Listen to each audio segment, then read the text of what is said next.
you. Thank you.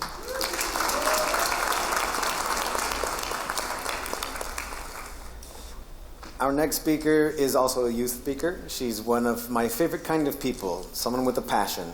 Her passion is my passion. I suspect her passion might be one of your passions as well. We have brought her all the way from Barcelona in Catalonia. Please welcome Marta Botet Borras.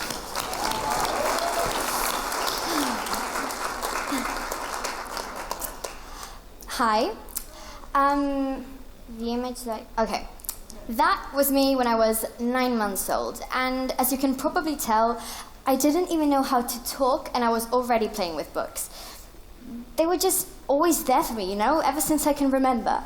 I actually started playing with plastic books to be read in the bathtub. Pop-up books, books to be touched, books to be smelled, books to be heard, even liquid books to be touched on a screen. Clearly, I'm a reader. I've always been, and I hope that I always will be. It is actually that passion for reading that made me create my blog at the age of 11. I started blogging, well, actually book blogging, since my blog was devoted to books and reading. Since I loved to read, but my friends didn't, I thought that maybe if I could share what I felt when I read, they could feel the same way. So I started reviewing my favorite books, imitating TV programs, talking about these books in my living room and posting them onto YouTube. Basically just starting a new adventure, having lots of fun, and trying to share my passion. And then one day, I heard the word Booktuber.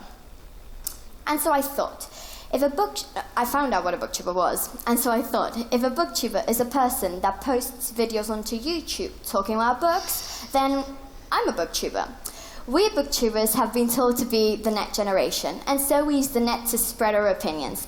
And we're trying to turn a private activity into a social one. Just look up on YouTube. Booktubathon, Booktube, book tags, book challenges, book hauls. You'll find so many things.